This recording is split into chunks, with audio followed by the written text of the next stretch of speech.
ঘোঁৰা আইনৰ লগত লাগি থাকিব নালাগে সদনত আমাক সমাধান সূত্ৰ লাগে আমাৰ সমস্যা সমাধানৰ ভেকচিন আপোনালোকে দিব পৰা নাই আপোনালোকৰ ব্যৰ্থতা এই ব্যৰ্থতাক প্ৰশ্ন কোনে কৰিব তাৰ জৰিমনা কোনে বিহিব আপোনালোকে ডাঙৰ ডাঙৰ মিটিং কৰিব পাৰে আপোনালোকৰ মিটিঙত কৰোণা নাহে কিন্তু আমাৰ ৰাইজে যেতিয়া দুটা মানুহ গোট খাব পুলিচৰ বেট পৰে তাৰ প্ৰশ্ন উত্তৰ কোনে দিব ট্ৰেইন চলিব পাৰে কিন্তু বাছ চলিব নোৱাৰে সেই মানুহবোৰ কেনেকৈ চলিছে আজি 4 মাহ দিনে গাড়ী চকা নুঘূৰাৰ কাৰণে তাৰ প্ৰশ্ন উত্তৰ কোনে দিব ফ্লাইটত আহিব পাৰে বাহিৰৰ পৰা জাকে জাকে দমে দমে মানুহ আহি অসম সোমাব পাৰে কিন্তু এই পৰ্যন্ত আমাৰ অসমৰ খাতি কোৱা বহুত ড্ৰাইভাৰ আৰু চালক সন্থাই প্ৰতিবাদ কৰিলে কিন্তু সেই প্ৰশ্নসমূহৰ উত্তৰ কোনে দিব তেখেতলোকক সমাধান কেতিয়া ওলাব গাড়ী কেতিয়া চলিব পাৰিব তেখেতলোকৰ পৰিয়ালৰ ভাল দিন কেতিয়া আহিব নে কৰোণা মাস্ক ভেকচিন এইবোৰ কৈ সময়বোৰ পাৰ হ'ব আমাক উত্তৰ লাগে নমস্কাৰ মই পবিত্ৰ মেচ আপোনালোক সকলোকে স্বাগতম জনাইছোঁ মোৰ এই ভিডিঅ'টোৰ মাজলৈ আজি কোনো ধৰণৰ ফান নহয়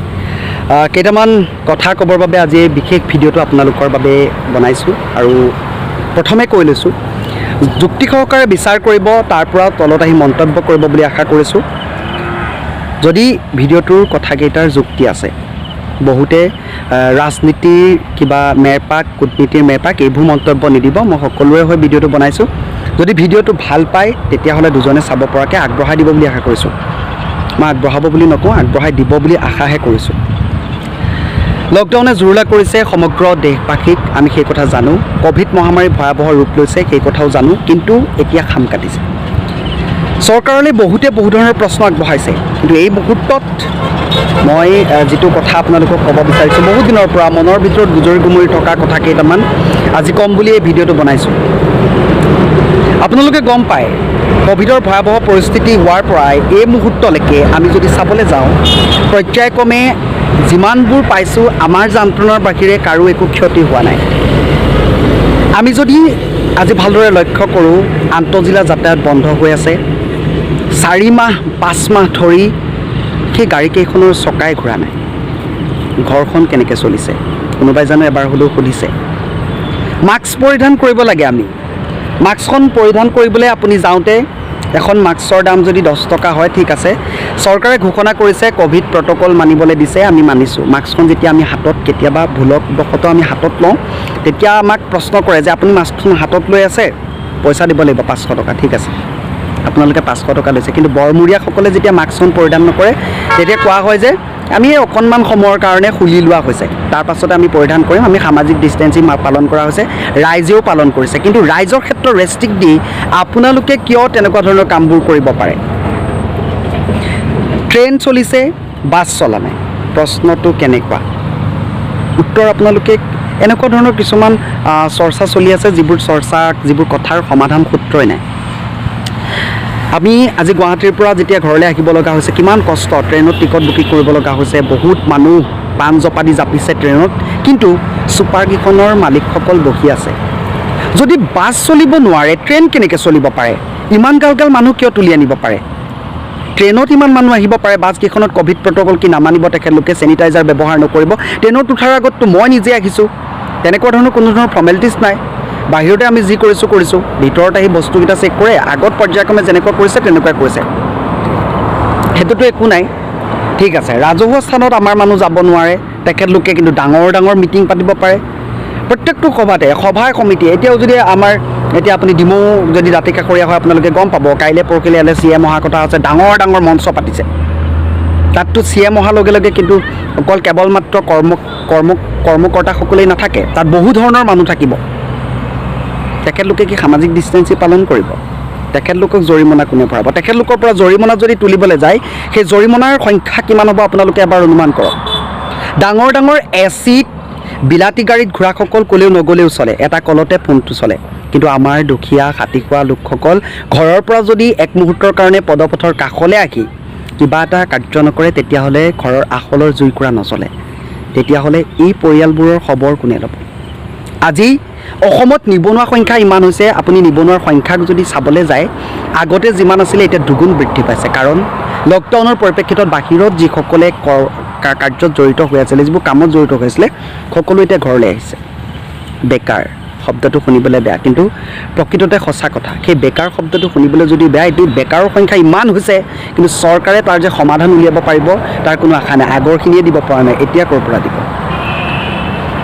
আপোনালোকক যদি এই মুহূৰ্তত চাবলৈ যাওঁ, প্ৰত্যেকেই কান্দিছে, কেৱল মাত্ৰ এটা বিভাগৰ নহয়। আজি কলা কৌশলীয়ে কান্দিছে, সাধাৰণ জনতাই কান্দিছে। হাঁহিছে কোনে? প্ৰথম কথা, হাঁহিছে কোনে? স্বাৰ্থ সিদ্ধি হৈছে কাৰ, লাভ হৈছে কাৰ, লোকচান হৈছে কাৰ, যন্ত্ৰণা হৈছে কাৰ? ঘড়ীপকি কাৰ হয়? আমাৰ হয়।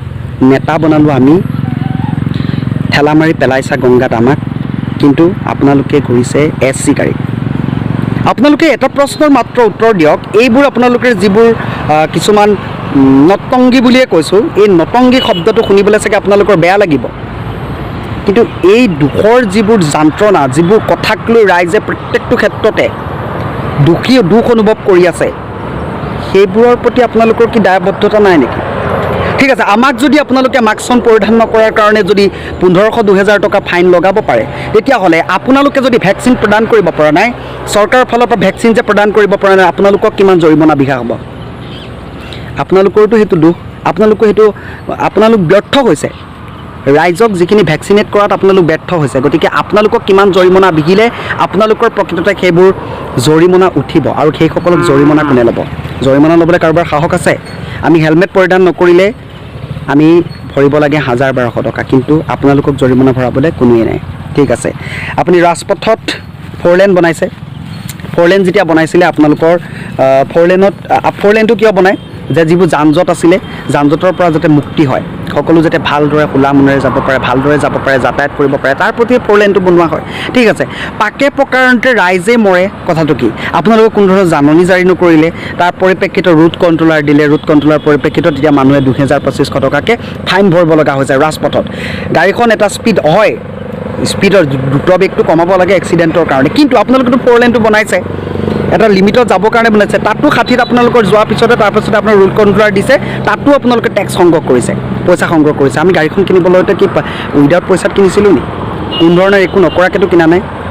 পটাপটৰ যদি পথত আমি এটা কথাই কওঁ, সদৌশেষত এটা কথাই কৈছোঁ, বেছি দীঘলীয়া নকৰোঁ, বহুত ক'লেও মানুহে কথাখিনি চাগে শুনি বেয়া পাব। মই প্ৰথমে কৈছোঁ, কথাখিনি শুনি ল'ব। প্ৰথমতে মোৰ মনৰ ভিতৰত থকা খুবে দেই, এইটো কাৰো তুলি দিয়া বা কিবা কৰা নহয়, মোৰ যিহেতু সাংবাদিকতাৰ লগত জড়িত হয়।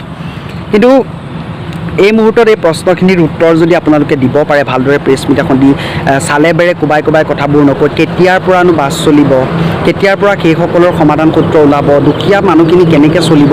আপোনালোকৰ ৰাজনীতিৰ স্বাৰ্থ ঠিকেই সিদ্ধি হৈছে, কিন্তু এই মানুহখিনিৰ জীৱনটো কি হৈছে এবাৰ হ'লেও আপোনালোকে ভাবি চাওক। একেবাৰে পংগু হৈ গৈছে। সাধাৰণ খাতি খোৱা মানুহঘৰৰ আপোনাৰ আখললৈ যাবলৈ আপুনি যেতিয়া ওচৰত পাব, সেই মানুহঘৰ আপুনি ভালদৰে বুজি পাব। ইমান এটা দুৰ্দশাময় পৰিৱেশৰ সৃষ্টি হৈছে, সেই দুৰ্দশাময় পৰিস্থিতিবোৰ বুজিবলৈ আপোনালোকৰ সময় বা আহৰি ওলাবনে? আমাক মাত্ৰ এইকেইটা প্ৰশ্নৰ উত্তৰ লাগে।